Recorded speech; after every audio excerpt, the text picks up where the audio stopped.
සුබම සුබ දවසක් වේවා කියලා පිළිගන්නවා අස්සසුම ප්‍රතිලාභී ඔයාලා හැම දෙනෙක්වම.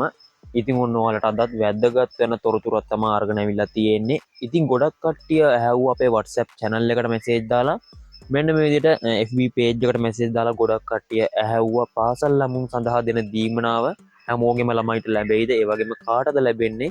කවදාද ලැබෙන්නේ කියලා මෙන්න මේ විදිහට තොරතුරු අහලා තිබ්බා. ඉතින් ඔන්න අද වීඩියෝ එකේදී ඔයාලට මෙන්න මේ 2026 වර්ෂයේදී පාසල් ළමුන් සඳහා ලබා දෙන දීමනා පිළිබඳව තොරතුරු බලාගන්න පුළුවන්. ඉතින් මතක් කරනවා නාලිකාවට අලුත් කෙනෙක් ඉන්නවා නම් නාලිකාව subscribe කරලා එහා පැත්තේ මතුවෙන bell icon එකත් click කරලා අපේ නාලිකාවත් එක්ක දිගටම එකතුලා ඉන්න වාට පුළුවන්.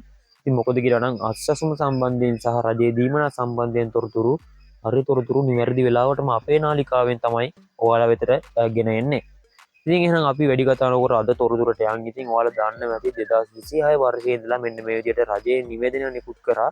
දැන් සති කිහිපයකට කලින් 2026 වර්ෂයේ සඳහා මෙන්න මේ විදිහට දුප්පත් ළමුන් සඳහා සහ මෙන්න මේ විදිහට ආපදා තත්ත්වයෙන් අවතෙන් වුණ කට්ටියට මෙන්න මේ විදිහට මුදල් ලබා දෙනවා කියලා. ඉතින් මෙන්න මේව ලබා දෙන්නේ කොහොමද කියලා මම කියන්නම්.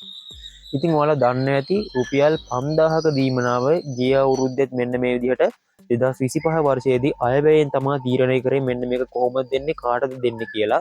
ඉතින් 2025 වර්ෂයේ අයවැයේදී තමා මෙන්න මේ රුපියල් 5000 ලබා දෙන ළමයි කොට්ටාසය සහ මෙන්න මේ විදිහට කිව්වේ.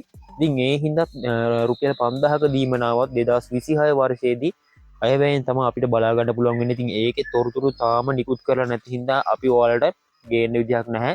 ඉතින් ඊට පස්සේ රුපියල් 3000ක දීමනාව.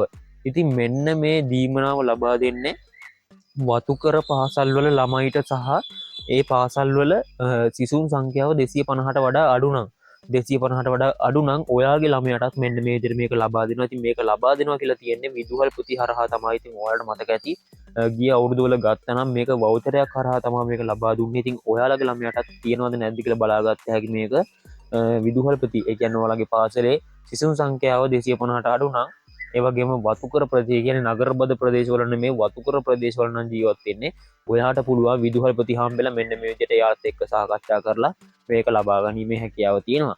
ඉතින් ඒ වගේම මෙන්න මේ විදිහට රුපියල් 6000ක දීමනාව ලබා දෙන්නේ ආපදා තත්ත්වයෙන් අවතැන් වෙච්ච කට්ටියට පාසල් උපකරණ ලබා ගැනීම සඳහා තමයි මෙන්න මේක ලබා දෙන්නේ.